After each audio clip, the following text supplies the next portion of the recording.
Qu'est-ce que l'islam, épisode 5, la punition de l'injustice et du soutien aux oppresseurs, la destruction, un destin ou une loi? Lorsque nous regardons des villes arabes transformées en amas de pierres et de cendres, une question douloureuse surgit. Où est Dieu dans tout cela? Ces catastrophes sont-elles une colère divine, aléatoire, ou le résultat direct de la désactivation de lois sociales strictes? Dieu ne détruit pas les sociétés par une décision personnelle ou émotionnelle, mais à travers des lois aussi précises que les lois de la physique. Cette destruction est le résultat inévitable de l'équation entre l'injustice et le fait de s'appuyer sur les oppresseurs, des lois qui ne favorisent personne, même si parmi les ruines se trouvent des justes qui sont restés silencieux. La grande surprise, le feu a été préparé pour les oppresseurs et non pour les mécréants. Une croyance traditionnelle profondément ancrée associe le feu exclusivement aux mécréances doctrinales. Mais une lecture réfléchie du Coran démolit cette idée. Le véritable critère de la responsabilité divine est l'action et le résultat concret, non les idées qui restent dans l'esprit. Dieu tient les gens responsables de ce qui devient action, tandis que les idées qui ne se matérialisent jamais ne sont pas enregistrées. Dans la sourate Al-Kahf, nous trouvons une vérité choquante. Dit, la vérité vient de votre Seigneur. Que celui qui veut fasse iman et que celui qui veut fasse kufr. Nous avons préparé un feu pour les oppresseurs. Ici, l'être humain reçoit la liberté de l'iman ou du kufr, mais l'avertissement du feu est lié à l'injustice, non à la croyance. Tes doctrines ne comptent pas. Ce que tu dois comprendre, c'est que le feu est préparé pour les oppresseurs, qu'ils soient croyants ou non croyants. Cela ne change rien. La philosophie du village et de la city. Pourquoi les sociétés monoculturelles s'effondrent? Pour comprendre pourquoi la destruction survient, il faut saisir la différence essentielle entre village et city dans le discours coranique, comme l'a expliqué le docteur Muhammad Sharour. Un village n'est pas simplement un petit regroupement, c'est une société monoculturelle qui rejette l'autre, étouffe la diversité et confisque les libertés. Cette structure fermée est le terrain fertile de l'injustice, ce qui explique pourquoi la destruction dans le Coran est toujours associée au village. Une city, au contraire, est un modèle pluraliste qui accepte la différence, une forteresse sociale qui protège les nations de l'effondrement. La destruction survient lorsque les sociétés deviennent des villages intellectuels, étouffant la liberté de penser et renforçant la tyrannie.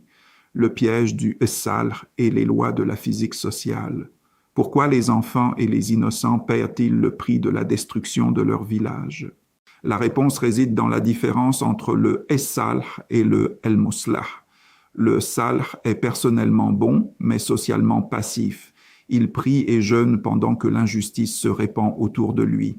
Le Muslah est l'acteur actif qui affronte la corruption sociale.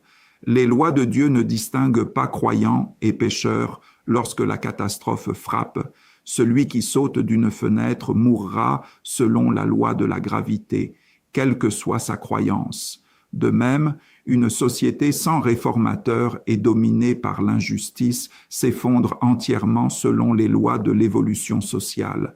Le Coran l'affirme, « Ton Seigneur ne détruirait pas les villages injustement tant que leurs habitants sont des réformateurs. » La survie collective dépend de l'action réformatrice, non de la piété isolée. Son combustible est les gens et les pierres. La Hellfire est-elle la destruction des villes modernes? Une lecture révolutionnaire considère que le feu dans le Coran est une réalité terrestre que nous vivons aujourd'hui et pas seulement un avertissement de l'au-delà. Dans les conflits sectaires et les guerres civiles, nous voyons une manifestation vivante du verset, un feu dont le combustible est les gens et les pierres. Les pierres sont les décombres des maisons qui s'effondrent sur leurs habitants, exactement ce que nous voyons aujourd'hui en Syrie et dans d'autres zones de conflit. Le feu de l'au-delà n'a pas besoin de pierre pour brûler. Mais le feu de ce monde, allumé par l'injustice et la tyrannie, se nourrit des corps humains et des ruines des villes. Ainsi, l'ordre divin « Protégez-vous du feu » est un appel politique et social à éteindre les incendies des conflits avant qu'ils ne dévorent tout, car ce feu est une responsabilité humaine. La démocratie de la compétence, démanteler l'illusion de obéir au gouverneur. Les clercs religieux et les juristes alignés sur l'État ont utilisé le concept de obéir au gouverneur pour imposer la soumission aux oppresseurs, justifiant la tyrannie avec des récits exigeant l'obéissance, même si ton dos est fouetté et ta richesse confisquée. Mais la logique du Coran redéfinit ceux qui détiennent l'autorité comme les personnes compétentes. L'ingénieur est une autorité sur son chantier. Le médecin est une autorité dans son hôpital. Le fermier est une autorité dans son champ.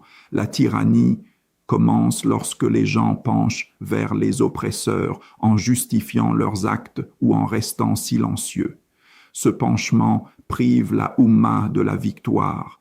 Une société qui glorifie les tyrans et se soumet à l'autorité cléricale ne peut pas réussir, peu importe ses prières, car pencher vers l'oppression, c'est participer au crime. Conclusion, être righteous chez soi est-ce suffisant? La destruction qui nous entoure n'est pas un destin inévitable, c'est le prix du silence face à l'injustice et du soutien implicite aux tyrans. Si l'injustice est le véritable combustible du feu qui consume nos villes et notre présent, crois-tu vraiment que ta prière dans un coin de ta maison te protégera d'un toit qui s'effondre? La question que chacun doit affronter, resteras-tu un righteous person passif, attendant son tour dans les flammes, ou deviendras-tu un réformeur actif qui contribue à bâtir la city pluraliste capable d'éteindre les feux de la tyrannie? Suivez-moi, Khaled Al-Sayed Hassan, sur la chaîne Iman et Islam. Que la paix soit sur vous.